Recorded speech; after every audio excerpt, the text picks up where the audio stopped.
Much, first of all, for hosting us today here at Grady, and on behalf of your state and all these hard-working folks that are working here today, I just want to tell them how much we really appreciate all that you all have been doing and continue to do and will be doing. We still have a long road ahead of us fighting the virus and getting the vaccine out, but we're grateful to be here, and I, for one, appreciate your leadership and your commitment to helping us work with hospital CEOs all over the state to make sure that we're getting the information we need to make good decisions. And obviously, appreciate all that Dr. Toomey has been doing through the whole pandemic. I know she's probably as excited as anybody today about what we're going to be doing here in a little bit.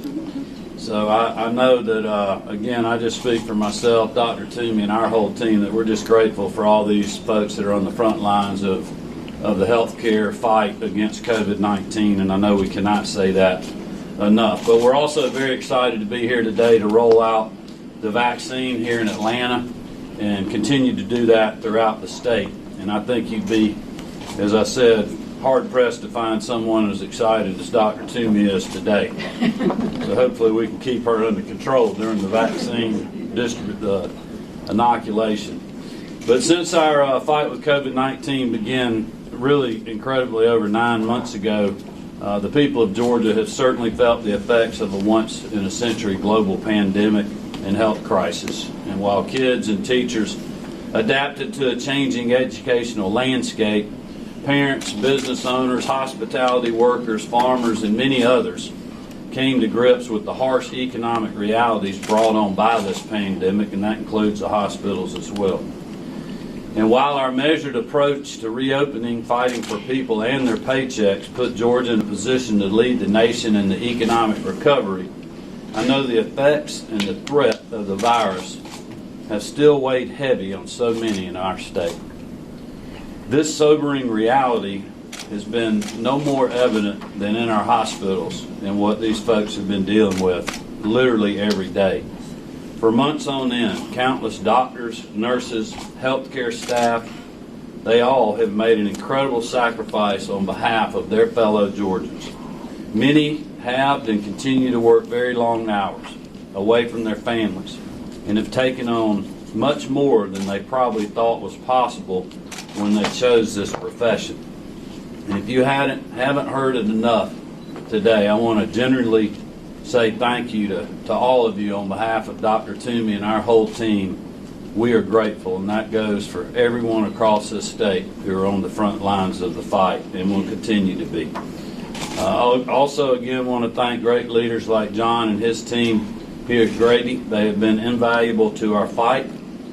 And I will tell you, who would have known that a flooding emergency just a year ago would have given us a dry run on how to coordinate emergencies in our hospitals throughout the metro region. That experience, while bad that it happened, it has been invaluable in our response to COVID from a statewide perspective. Since then, we have funded the Georgia Coordinating Center to ensure our hospitals in Atlanta and throughout the state are able to rapidly communicate in order to care for Georgians who need them. This team has served as our eyes and ears on the front lines, making us aware of any issues so the state can respond quickly and efficiently to help keep people healthy. We've held regular calls with hospital CEOs and nursing home administrators from the outset of the pandemic. This has helped us maintain an open line of communication during our response. And due to the reality of a nationwide pandemic and increasing demand on our healthcare professionals, one of the key things that they've continued to mention to us is staffing.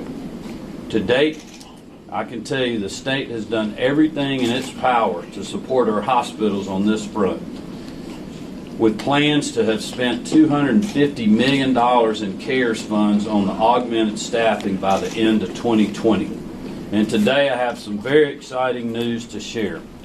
I've met with Speaker Ralston and Lieutenant Governor Duncan, and our office has been working with the House and Senate appropriators to ensure we continue the state's commitment to hospitals and nursing home staff augmentation through March 6th of 2021, which initial projections put us at nearly 70 million. So we're very excited to be able to continue to help our healthcare partners with staff augmentation. And while we are hopeful that our federal partners will move to allow greater flexibility with CARES Act funding, we are all in agreement that this critical resource is vital to our continued fight against COVID-19. These funds will help us shore up resources in our hospitals and our nursing homes and ensure that they have the necessary manpower to quickly administer the vaccine in accordance with the directive from the CDC, while also continuing to provide top-notch care to their patients and residents. As I've said many times in recent days, I know life is anything but back to normal, and we still have a long way to go to defeat this virus.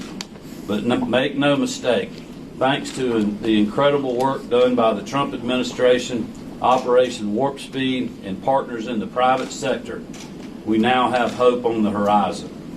The work done to develop the vaccine has been nothing short of a medical miracle. This vaccine is safe, it is effective, and it is now on the way to the people of this great state. In the weeks and months to come, just as we took a phased approach to bringing back our economy, we will take a phased approach to vaccinating the Peach State and finally defeating COVID-19. As we approach Christmas and the balance of the holiday season, it is important that the people of Georgia remain vigilant. This is going to be a heavy logistical lift for the state. We have never undergone such a large mass vaccination campaign in our history. And just as there has been in each new chapter of the pandemic response issues, there will be challenges and hurdles that we have to clear. So we would like to ask for your patience as we work diligently to continue to roll out the vaccine. Due to very high demand and limited supply, as you know, we will not be able to vaccinate the general public for months. That is why it's so critical that all Georgians continue to follow the guidance and best practices that we've been talking about for months now. We are beginning to vaccinate the vaccinators, our frontline healthcare workers right now, and those that are in the long-term healthcare facilities. Out of respect for these heroes and your fellow citizens, we need folks to continue to hunker down and keep following the 4 things for fall as we move into winter and help us limit the spread of the virus. Wear your mask, wash your hands, continue to socially distance, and continue to follow the guidance of public health officials outlined in our executive orders. Over the last 9 months, Georgians have stepped up time and time again, and we need their continued support for just a little while longer as we work to administer the vaccine as quickly as possible. Believe me, I know that people are tired and ready to return to normal. I am as well. But we are too close to winning this fight to give up now. If we continue to do these simple things for the next couple of months, wearing your mask, washing your hands, practice social distancing, follow the guidance, we will get through this together. And we will finally see this long national nightmare come to an end. Thank you again for being here today. Thank you for helping be a part of the solution and not part of the problem. And I wish everyone a Merry Christmas and Happy Holidays. And with that, I'll turn it over to Dr. Toomey to make a few remarks. Thank you.